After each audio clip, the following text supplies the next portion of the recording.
सो James bond की एक movie the world is not enough में उन्होंने कहा था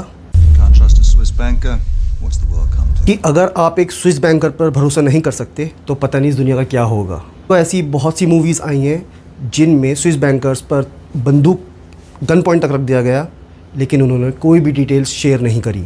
तो सबसे पहले ये देखना होगा कि स्विस बैंक इतना फेमस क्यों है जो पूरे वर्ल्ड की नज़रें इस पर हैं। इंडिया और देशों के पावरफुल लोग अपनी कंट्री से पैसा छुपाकर, जो कि एक ब्लैक मनी होता है, वो अपने नेशनल बैंक को छोड़कर स्विस बैंक में पैसा क्यों जमा कराते हैं। इसमें फ़ायदा क्या होता है और क्या मैं इंडिया में बैठ के स्विस बैंक में अकाउंट खुलवा सकता हूँ? डॉक्यूमेंट्स क्या मांगते हैं स्विस बैंक वाले, और ये नंबर्ड अकाउंट क्या है, सारी बातें इस वीडियो में करेंगे डिटेल्स में खोल के। सबसे पहले ब्लैक मनी समझ लेते हैं कि आखिरकार ये ब्लैक मनी होता क्या है। ऐसा कोई भी पैसा, ऐसी कोई भी कमाई जिसकी सोर्स आप गवर्नमेंट से छुपा रहे हैं, वो कहलाता है ब्लैक मनी। इसमें एक सोर्स तो इलीगल होती है जिसमें होता है बैटिंग, स्मगलिंग, एक्सटॉर्शंस।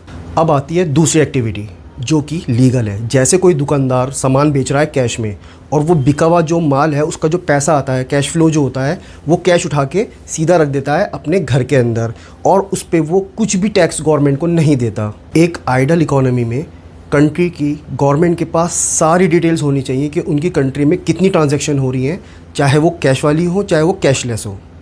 और जिसका रिकॉर्ड नहीं है, टैक्स नहीं मिल रहा, वो भाई ब्लैक मनी है। और जो ये ब्लैक मनी है, इसको आसानी से आप खर्च नहीं कर सकते बाज़ार में जाकर। इसको ब्लैक से वाइट बनाने के लिए लोग तरह तरह की स्कीम्स अपनाते हैं। सो ये जो ब्लैक मनी है, इसको आप आसानी से खर्च नहीं कर सकते कि आप कहीं भी गए और कुछ भी ख़रीद कर लिया है। इसको प्रॉपर ब्लैक से वाइट करने के लिए लोग बहुत तरीके की स्कीम्स ढूंढते हैं, और इस स्कीम में सबसे पहले अपना पैसा स्विस बैंक में रखना सबसे ज़्यादा फेमस है। अब स्विस बैंक का नाम आते ही हमारे माइंड में एक आता है कि एक ही स्विस बैंक है, बट ऐसा नहीं है। जितने भी स्विट्ज़रलैंड में बैंक्स हैं वो सारे ही स्विस बैंक बोले जाते हैं। स्विट्ज़रलैंड के बैंक के कुछ रूल्स ऐसे हैं जिनकी वजह से स्विट्ज़रलैंड के बैंक इतने वर्ल्ड फेमस हैं। ईयर 1713 में स्विट्ज़रलैंड बैंक लॉ ने एक ऐसा रूल बना दिया कि कोई भी बैंक अपने कस्टमर की डिटेल्स किसी के साथ भी शेयर नहीं करेगा। और जब ये चीज़ बोली गई तो स्विट्ज़रलैंड की कैपिटल जेनेवा, फ्रांस, बाकी और देशों के जो पावरफुल लोग थे, वो सारे लोग मिलकर अपना पैसा रखने लगे स्विट्ज़रलैंड के अंदर। सो इसी पॉइंट से शुरू होता है स्विस बैंक में सीक्रेसी और साइलेंस का कल्चर। भाई यही वजह रही है जो वर्ल्ड फेमस इतना हो गया, क्योंकि इनकी सीक्रेसी और साइलेंस इतनी होती है कि ये अपनी कोई भी डिटेल्स किसी के साथ भी शेयर नहीं करते। और इसका जो मेन मोटिव निकल के आया गवर्नमेंट की तरफ से, वो ये था कि सारी कंट्रीज़ के जो पावरफुल लोग थे अपना पैसा डालने लगे, जिससे स्विस गवर्नमेंट को बहुत ज़्यादा फ़ायदा होने लगा। फिर उसके बाद 1934 में फिर स्विस गवर्नमेंट ने एक और लॉ पास किया, बैंकिंग लॉ ऑफ 1934, जिसमें कोई भी बैंक की डिटेल्स बाहर नहीं जाएगी, इवन उनकी गवर्नमेंट भी क्यों ना मांगे दूसरे देशों की। गवर्नमेंट ने 1934 में जो लॉ पास किया है, उसके आर्टिकल 47 के तहत किसी भी बैंकर ने अपने अकाउंट होल्डर की डिटेल्स किसी भी गवर्नमेंट या टैक्स एजेंसी के साथ शेयर करी तो वो एक पनिशेबल ऑफेंस माना जाएगा। अब चाहे वो डिटेल्स किसी क्रिमिनल की क्यों ना हो, किसी भी बैंकर ने ये रूल तोड़ा, किसी भी अकाउंट होल्डर की डिटेल्स किसी भी गवर्नमेंट या टैक्स एजेंसी के साथ शेयर करी, तो ये एक पनिशेबल ऑफेंस माना जाएगा, और इसके तहत उस बैंकर को 5 साल तक की जेल हो सकती है। सो दोस्तों, ये जो लॉ बनाया गया, ये उस टाइम पे भी इतना स्ट्रिक्ट था और आज भी है। अब ये सब देख के दुनिया भर के जो पावरफुल लोग थे, उनके लिए स्विस बैंक एक अट्रैक्टिव पॉइंट बन गया, क्योंकि वो सारा अपना ब्लैक मनी उसके अंदर डिपॉजिट करा सकते हैं। क्योंकि उसके पीछे वजह ये है कि उनकी जितनी भी ब्लैक मनी और अपार संपत्ति है, उसके लिए उन्हें किसी भी गवर्नमेंट को टैक्स की डिटेल्स देने की ज़रूरत नहीं। तो ये उनके लिए एक अच्छा पॉइंट साबित हुआ कि अपनी गवर्नमेंट से सारा अपना ट्रांजैक्शन छुपा के जितनी भी ब्लैक मनी है और संपत्ति है, वो अपना आराम से जाकर स्विस बैंक में डिपॉजिट कर देते हैं। सो दोस्तों, स्विट्ज़रलैंड की सबसे बड़ी बात यह है कि ये देश पॉलिटिकल बहुत न्यूट्रल है। ये देश किसी से नहीं लड़ता। तो लास्ट जो इनकी लड़ाई हुई थी कहीं 1950s में हुई थी, तो ये किसी से पंगा नहीं लेता, इसलिए इसने अपनी इकोनॉमी इतनी मजबूत कर ली। इसी वजह से स्विट्ज़रलैंड की दुनिया के अंदर बहुत अच्छी गुडविल है, क्योंकि वो किसी से लड़ाई नहीं करता। आप सपोज़ करिए स्विस बैंक पाकिस्तान में होता या कोई और बैंक भी इस लेवल का पाकिस्तान में होता, तो क्या इंडियंस वहाँ पे पैसा जमा कराते? दोस्तों, कोल्ड वॉर के टाइम पे भी स्विट्ज़रलैंड बिल्कुल न्यूट्रल था। अब आप ये देखो कि कोल्ड वॉर जब स्टार्ट हुआ तो सारे देशों की मजबूरी बन गई थी कि वो अमेरिका का साथ दें या सोवियत रशिया का साथ दें। उस टाइम पे भी स्विट्ज़रलैंड बिल्कुल न्यूट्रल था। वर्ल्ड वॉर 2 के टाइम पे भी स्विट्ज़रलैंड ने बिल्कुल न्यूट्रलिटी का अपना रास्ता चुना। इवन वर्ल्ड वॉर 2 के टाइम पे भी किसी से भी नहीं लड़ा वो, इवन न्यूट्रलिटी का रास्ता अपनाया, जैसा कि मैंने आपको बताया है। अब आप खुद सोचो, आपकी लोकेलिटी का कोई भी ऐसा बंदा हो जो किसी से लड़ाई भिड़ाई ना करे, किसी से कमेंट ना करे, किसी की तरफ ना जाए, तो उस बंदे को प्रायोरिटी दी जाती है, उस बंदे की समाज में बात रखी जाती है। तो इसी वजह से इस तरीके से स्विट्ज़रलैंड ने अपनी दुनिया में गुडविल बनाई। देखिए, ये चीज़ एक देश के लिए बहुत बड़ा एडवांटेज है, क्योंकि जिस टाइम वॉर हुआ था तो लोग हिटलर से डर रहे थे कि वो उनका पैसा ना लूट ले। इसी डर को रखते हुए सारे ही जो लोग वहाँ पे रहते थे उन्होंने सारा पैसा डिपॉजिट करा अपना स्विस बैंक के अंदर। अभी रिसेंटली कुछ डॉक्यूमेंट्स अनकवर हुए हैं जिसमें लिखा है 1944 में इंटीरियर मिनिस्टर हेनरी रिच ने सारा पैसा देश का गोल्ड में कन्वर्ट करके कई करोड़ों अरबों रुपए का पैसा स्विस बैंक में ट्रांसफ़र किया था। अब स्विस बैंक होल्डर्स का नाम सुनने के बाद आपके दिमाग में एक मिथ आता है कि भाई सारे क्रिमिनल्स दुनिया के और सारे 2 नंबर का काम करने वाले पैसे वाले लोग ही स्विस बैंक में अपना पैसा जमा कराते हैं। जिन देशों की गवर्नमेंट स्टेबल नहीं होती, जिन देशों के बैंक स्टेबल नहीं होते, क्रेडिबल नहीं होते कस्टमर्स के लिए, तो वहाँ के जो कस्टमर्स हैं वो अपने दिमाग में अपने पैसे को सेफ्टी से रखने के लिए स्विस बैंक को ही चुनते हैं। सो जिसके साथ साथ स्विट्ज़रलैंड की जो करेंसी है स्विस फ्रैंक, जिसको दुनिया भर में प्रीमियम करेंसी के नाम से जाना जाता है, इसी वजह से as compared with other countries लोगों को स्विस बैंक पर ज़्यादा भरोसा रहता है, क्योंकि उसकी जो इकोनॉमी है प्लस उसकी जो करेंसी है वो बहुत ज़्यादा स्टेबल है। अब ये देखते हैं कि स्विस बैंक में अकाउंट कैसे खोला जाता है। देखिए, दुनिया के अंदर कोई भी बंदा अपना अकाउंट स्विस बैंक में खोल सकता है। इवन आप और मैं भी घर बैठे स्विस बैंक में अकाउंट खोल सकते हैं। लेकिन दिक्कत सिर्फ एक है, जैसे हम लोग आज के टाइम में अपने नेशनल बैंक में अकाउंट खोलते हैं जहाँ का मिनिमम एवरेज बैलेंस किसी का 2000 होता है, किसी का 10,000 होता है, स्विस बैंक का है 1 मिलियन स्विस फ्रैंक। अब जैसा कि मैंने आपको बताया कि 1 मिलियन स्विस फ्रैंक जमा कराकर ही हम स्विस बैंक में अकाउंट खोल सकते हैं। सो एज़ कंपैरेटिवली अगर हम अपने देश की बात करें तो ये अराउंड बैठता है lump sum amount 10 crore rupees in INR। और ज़्यादा से ज़्यादा तो आप कितना भी जमा करा सकते हो, क्योंकि वहाँ पे अनलिमिटेड आप पैसा जमा कर सकते हैं या फिर अपनी बिलोंगिंग्स जमा कर सकते हैं। अब बात आती है एज की, तो आपको मिनिमम 18 ईयर्स का तो होना ज़रूरी है और आपके पास एक लेटेस्ट 6 मंथ वैलिड पासपोर्ट होना ज़रूरी है। लेकिन यहाँ पर एक यूनिक बात ये है कि ये लोग आपकी डिटेल्स में सबसे पहले आपका रिज्यूमे भी मांगते हैं, जिसमें आपकी स्किल्स, आपका एक्सपीरियंस, आपने कहाँ कहाँ पे काम किया है, क्या क्या सोर्स ऑफ इनकम आपकी लास्ट डिकेड में रही, वो सब ब्योरो यहाँ पे आपको देना होता है। इवन ये जो फ़ंड आप जमा करने जा रहे हो स्विस बैंक में, ये कहाँ से आया, ये डिटेल्स भी आपको सारी बैंकर्स को देनी होती है। स्विट्ज़रलैंड में आप किसी भी लैंग्वेज में, किसी भी टाइम जोन में आप कनेक्ट कर सकते हो।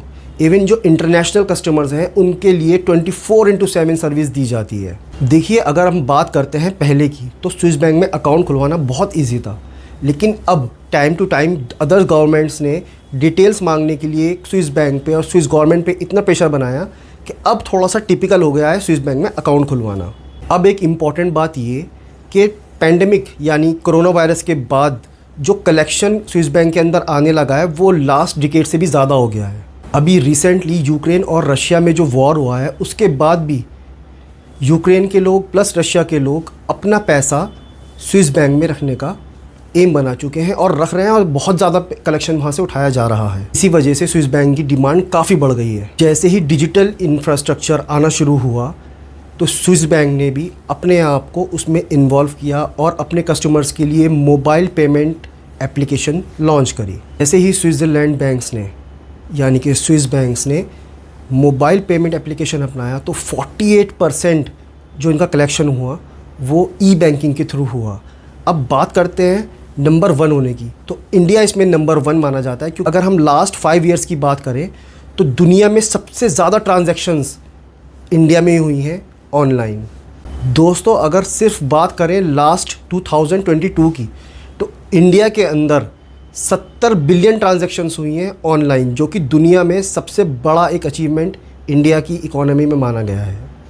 अब देखिए, नॉर्मल अकाउंट तो स्विस बैंक में कोई भी खुलवा सकता है। इवन हम लोग भी इंडिया में बैठे हुए डायरेक्ट अपनी रिक्वायरमेंट्स पूरी करने के बाद स्विस बैंक में अकाउंट खुलवा सकते हैं। लेकिन स्विस बैंक फेमस है अपने नंबर्ड अकाउंट के लिए, क्योंकि जितने भी पावरफुल और रिच लोग हैं वो अपना पैसा नंबर्ड अकाउंट में ही डिपॉजिट करवाते हैं।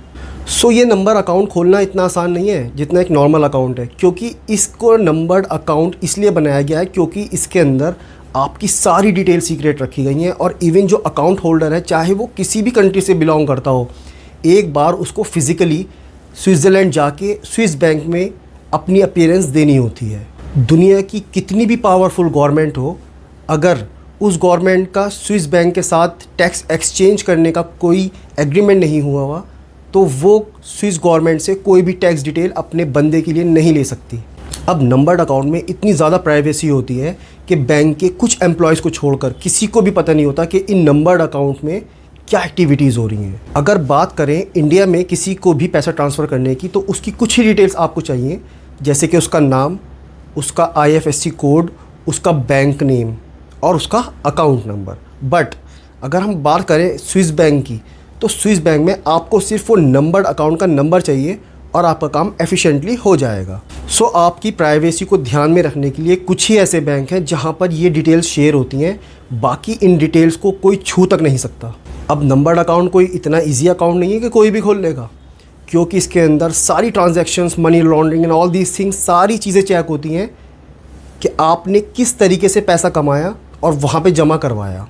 और सारी चीज़ें एफिशिएंटली होने के बाद जैसे ही आपका अकाउंट स्विस बैंक में ओपन होता है, तो स्विस बैंक की मेन प्रायोरिटी आपकी आइडेंटिटी को छुपाना होता है कि कोई भी अदर कंट्रीज़ की गवर्नमेंट, इवन कोई टैक्स एजेंसी आपकी डिटेल्स उनसे ना ले पाए। नंबर्ड अकाउंट में जो सिस्टम यूज़ होते हैं, जो कंप्यूटर यूज़ होते हैं, उसमें बैंक अकाउंट होल्डर का नाम तक नहीं होता। इवन बैंक का कोई भी एम्प्लॉय आपकी आइडेंटिटी नहीं देख सकता। साइबर क्राइम भी होता है, उसमें भी आपका नाम रिफ्लेक्ट नहीं करता। अब बात करते हैं अकाउंट स्टेटमेंट की। अकाउंट स्टेटमेंट भी ऐसी दी जाती है कि उसमें एक टेम्परेरी नंबर दिए जाते हैं जो उसमें प्रिंट होते हैं। इवन उसमें आपका कोई भी नाम, आपका कोई भी लिंक उसके अंदर रिफ्लेक्ट नहीं करता। अब बात करते हैं फ़ीस की। अब आपने देखा होगा जैसे अलग अलग बैंक होते हैं, जैसे प्राइवेट बैंक होते हैं, सरकारी बैंक होते हैं, तो इनकी कुछ फ़ीस होती है कि अगर आप अकाउंट यहाँ पे मेंटेन कर रहे हो तो एनुअली आपको ये चार्जेस लगाते हैं, चाहे वो डेबिट चार्जेस हों, चाहे वो क्रेडिट चार्जेस हों। ऐसे ही स्विस बैंक में चार्जेस लगाए जाते हैं। तो इसका चार्ज $300 होता है फॉर अ ईयर, यानी कि अगर इंडियन रुपीज़ में बात करी जाए तो अप्रॉक्सीमेटली 24 से 25 हज़ार रुपये आपको साल के देने होंगे इस अकाउंट को खुलवाने के लिए। और इस कंडीशन में स्विस बैंक जो अदर कंट्रीज़ के लोग हैं उनको नॉन रेजिडेंस फ़ीस भी चार्ज कर सकता है, जो कि डिपेंड करती है उनकी ट्रांजैक्शंस और उनके अकाउंट के ऊपर। और अगर आप खुद चाहते हो कि आपकी अकाउंट स्टेटमेंट आपकी कंट्री के गवर्नमेंट के पास तक ना जाए, उसके लिए भी स्विस बैंक एक नॉमिनल फ़ीस चार्ज करता है आपके ऊपर। दोस्तों, समझने वाली बात यह है कि अगर आप लोगों को अपनी अकाउंट स्टेटमेंट निकलवानी है तो उसके लिए आपको एक फ़ीस देनी होती है। बट यहाँ पर उल्टा है। यहाँ पे सिस्टम ये है कि अगर आपको अपनी अकाउंट स्टेटमेंट नहीं निकलवानी, मीन्स आपको अपनी अकाउंट स्टेटमेंट इशू नहीं करवानी, उसके लिए भी आपको फ़ीस देनी होती है।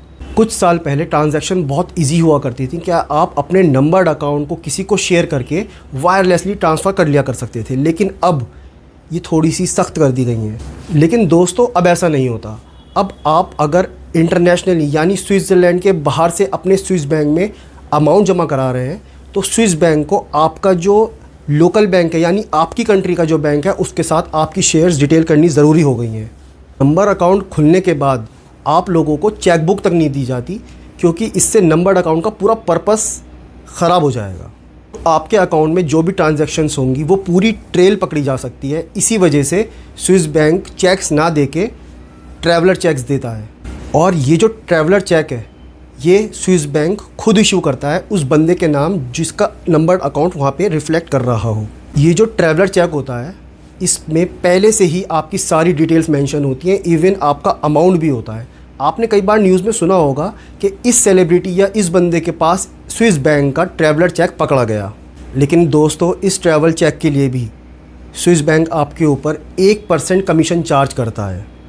स्विस बैंक के नंबर्ड अकाउंट में आप एक सेफ बॉक्स भी हायर कर सकते हो। जैसे हमारे यहाँ लॉकर्स होते हैं, ऐसे ही वहाँ पे सेफ बॉक्स होते हैं, उन्हें आप हायर करके अपनी बिलोंगिंग्स, चाहे वो हीरे जवाहरात गोल्ड हो, वो सब आप वहाँ जमा करा सकते हो। स्विस बैंक अपने नंबर्ड अकाउंट होल्डर्स को एक सीक्रेट वॉलेट भी देता है जो कि बंकर्स में अवेलेबल होते हैं। यहाँ पे एक स्टोरेज कैपेसिटी होती है जहाँ पे आप अपनी बिलोंगिंग्स लाइक गोल्ड, डायमंड या कोई भी फिज़िकल इम्पॉर्टेंट आइटम जो आपका है, आप वहाँ पर डिपॉजिट करवा सकते हैं। अब मैं आपको एक फैक्ट बताता हूँ। हमारे जो नेशनलाइज्ड बैंक होते हैं, जो भी प्राइवेट बैंक्स होते हैं, उनके जो लॉकर्स होते हैं उनके बैंक के अंदर अवेलेबल होते हैं या अंडरग्राउंड अवेलेबल होते हैं। लेकिन अगर हम बात करें स्विस बैंक की, तो इनके जो स्पेशल वॉलेट्स हैं, इनकी जो स्पेशल जगह है जहाँ पे ये अपना सामान डिपॉजिट करवाते हैं अकाउंट होल्डर्स का, वो बने हुए हैं बड़े बड़े बंकर्स, वो भी माउंटेन्स के अंदर। ये बंकर्स कोई आम बंकर्स नहीं है, ये बंकर्स माउंटेन्स में बनाए गए थे मिलिट्री के द्वारा। अब उस मिलिट्री से स्विस बैंक ने इन माउंटेन्स की जो जगह है उसको ख़रीद लिया है और बंकर्स अपने कब्ज़े में ले लिए। अब ये बंकर्स हर किसी बंदे को नहीं मिलते जिसका अकाउंट हो, इवन नंबर्ड अकाउंट क्यों ना हो। ये बंकर्स सिर्फ उन्हीं बंदों को दिए जाते हैं जिन्होंने बहुत सारे सिक्योरिटी क्लियरेंस पास कर रखे हों। अब ये जो बंकर्स हैं, इनको इतना सेफ़ रखा जाता है कि यहाँ के लिए सारी रोड कनेक्टिविटी ख़त्म कर दी जाती है। इन जगहों पे जाने के लिए हेलीकॉप्टर्स और प्लेन का यूज़ ही किया जाता है। अब ये जो बंकर्स हैं, ये जो वॉलेट्स हैं, ये इतनी ईज़िली आपको नहीं मिलते। इनको लेने के लिए आपको $5 लाख पर ईयर देना होता है। अब आप सोच के देखिए, जब रेंट इतना है तो अंदर सामान कितने वैल्यू का होगा। लेकिन दुनिया में इतने अमीर लोग हैं कि इन वॉल्ट्स का जो रेंट है वो लोग आराम से मैनेज कर लेते हैं। तो फ्रेंड्स, 2008 के बाद लोगों का जो विश्वास था कैश के प्रति वो कम हो गया था। 2008 में एक फाइनेंशियल क्राइसिस आई थी जिसकी वजह से लोगों ने अपना सारा कैश गोल्ड और डायमंड में कन्वर्ट करा के इन नंबर्ड अकाउंट में जमा करा दिया। और ये जो नंबर्ड अकाउंट है, इनके नंबर ये अपनी पीढ़ी दर पीढ़ी ट्रांसफ़र करते रहते हैं। देखो दोस्तों, अगर बात करें हम डिटेल शेयर करने की, तो किसी न किसी वजह से स्विस बैंक भी दूसरी कंट्रीज़ की गवर्नमेंट के साथ डिटेल शेयर कर सकता है। इवन वो कंट्रीज़ उस बंदे को या उस अकाउंट होल्डर को मनी लॉन्ड्रिंग या टैक्स एक्सटॉर्टेशन में पकड़ी जाए। टैक्स चोरी करना स्विट्ज़रलैंड के अंदर कोई बड़ा क्राइम नहीं माना जाता। लेकिन यहाँ पे भी सिर्फ इन्फॉर्मेशन डिटेल्स शेयर करी जाएंगी, ये नहीं कि सारा पैसा उठा के आप ले आएंगे। और ये डिटेल्स भी इसलिए शेयर करी जाती थी क्योंकि क्रिमिनल एक्टिविटीज़ रुकी जा सकें। लेकिन पहले ये डिटेल्स भी नहीं दी जाती थी। तो स्विस बैंक की एक और ख़ास बात है, अगर हम अपना पैसा किसी भी बैंक में जमा कराते हैं तो वहाँ पे हमें एक इंटरेस्ट के रूप में पैसा रिटर्न मिलता है। जैसे कि अगर बात करें इंडिया की, तो इंडियन बैंक 2.5 से लेकर 7% तक एनुअली आपको इंटरेस्ट देता है। अगर हम बात करें स्विस बैंक की, तो ये -0.75 आपसे इंटरेस्ट चार्ज करता है। जैसे आपके अकाउंट में 1 लाख रुपए हैं तो उल्टा 750 रुपीज़ आपको देना होगा बैंक वालों को। इतना इंटरेस्ट देने के बाद भी जो वहाँ के अकाउंट होल्डर्स हैं तब भी वो बेनिफिट्स में रहते हैं, क्योंकि स्विस बैंक की जो करेंसी है स्विस फ्रैंक, वो बहुत स्ट्रॉन्ग और बहुत ज़्यादा स्टेबल है। 2012 में स्विस फ्रैंक की जो वैल्यू थी वो थी 44 रुपीज़। तो अगर किसी ने अपना एक्स अमाउंट वहाँ पे जमा कराया होगा तो आज की तारीख में यानी 2023 में उसका ऑटोमेटिक जो पैसा है वो डबल हो गया। क्योंकि आज अगर हम देखें तो स्विस फ्रैंक की जो वैल्यू है that is around 97 something as compared India currency. अब इतनी स्ट्रॉन्ग करेंसी के पीछे जो वजह है वो है यहाँ का इन्फ्लेशन रेट, जो कि सिर्फ 1 या 2% ऊपर नीचे होता है, वो भी माइनस या प्लस में। अब आप देखो 2002 में जबकि इतने इन्फ्लेशन आया था, इतना क्राइसिस था, तब भी स्विट्ज़रलैंड का जो इन्फ्लेशन था दैट इज़ अराउंड 1.31% ओनली। अब बात करें सेफ्टी की, तो भाई पैसा तो आपका यहाँ पर सेफ़ है ही, और आप बात करें करेंसी की तो वो इतनी ज़्यादा स्ट्रॉन्ग है कि आपका पैसा यहाँ पे बढ़ना ही बढ़ना है। किसी अकाउंट होल्डर की अगर डेथ हो जाती है तो उस केस में क्या होता है। तो दोस्तों, इसमें अगर किसी बंदे ने जिसका अकाउंट स्विस बैंक में है उसने अपना एक नॉमिनी बना रखा है तो सीधा सीधा सारा पैसा नॉमिनी के पास ही ट्रांसफ़र हो जाएगा। अब सपोज़ करिए कि जो अकाउंट होल्डर है जिसने पैसा जमा करा रखा है स्विस बैंक के अंदर, उसने कोई अपना नॉमिनी नहीं बना रखा और उसकी डेथ हो जाती है, तो उस कंडीशन में स्विस बैंक को पता ही नहीं चलता, क्योंकि स्विस बैंक अपने कस्टमर्स को खुद कांटेक्ट नहीं करता, क्योंकि इससे अकाउंट होल्डर की सीक्रेसी रिवील हो सकती है, क्योंकि इसके लिए उन्हें दूसरी कंट्री और गवर्नमेंट से उसकी डिटेल्स लेनी होंगी। लेकिन अब स्विस बैंक में ये रूल है कि अगर किसी अकाउंट में पिछले 10 साल में कोई भी एक्टिविटी नहीं होती तो स्विस बैंक जाकर उस अकाउंट होल्डर से खुद कांटेक्ट कर सकता है, और कांटेक्ट करने के बाद भी अगर वो अकाउंट होल्डर नहीं मिलता तो उस अकाउंट को ब्लॉक कर दिया जाता है। वर्ल्ड वॉर के टाइम लाखों अकाउंटों के साथ यही हुआ था कि वो होल्ड कर दिए गए थे। लेकिन ओसामा बिन लादेन का जो स्विस अकाउंट था उसमें पिछले 6 साल में कोई भी एक्टिविटी नहीं हुई थी। ओसामा बिन लादेन की भी पहली पसंद स्विस बैंक अकाउंट ही थी, क्योंकि 1990 में ओसामा बिन लादेन ने स्विस बैंक में अकाउंट खोला था, जिसमें लास्ट 6 ईयर्स यानी कि 1990 से 1997 तक कोई भी एक्टिविटी नहीं हुई थी। तो एंड में जाकर स्विस बैंक ने ओसामा बिन लादेन का 1997 में अकाउंट होल्ड कर दिया गया था, क्योंकि उस टाइम पे 10 साल वाला कोई रूल ही नहीं था। और उस टाइम अमेरिका का बहुत प्रेशर था स्विट्ज़रलैंड गवर्नमेंट के ऊपर, क्योंकि सारा अलकायदा का पैसा स्विस बैंक में ही जमा था। तो अमेरिकन चाहते थे कि इसका अकाउंट अलकायदा प्लस जितना भी अमाउंट जमा हुआ है ओसामा बिन लादेन के अकाउंट में, वो सारा का सारा अमाउंट स्विस बैंक ब्लॉक कर दे। तो टोटल $25.5 बिलियन स्विस बैंक ने अलकायदा का ब्लॉक कर दिया था। तो बात करें अगर स्विस बैंक की, तो ऑलमोस्ट मैंने आपको सारी चीज़ें बता दी हैं इस व्लॉग में। तो मैं उम्मीद करता हूं कि आप लोगों को ये वीडियो ज़रूर पसंद आई होगी। इवन आप लोग इसको अपने फ्रेंड्स और फैमिली के साथ ज़रूर शेयर करें टू एनहेंस देयर नॉलेज। और भाई जाने से पहले एक लाइक का बटन ज़रूर दबा दीजिएगा, और प्लीज़ मेरे चैनल को सब्सक्राइब करें और मुझे मोटिवेट करें। मैं उम्मीद करता हूं कि फ्यूचर में भी ऐसी वीडियोस मैं आपके लिए बनाता रहूँगा जो कि इन्फॉर्मेटिव होगी आपके लिए और आपके बच्चों के लिए। तो please supporting me and keep subscribe my channel with bell icon on करके। Thank you and have a good night. जय हिंद।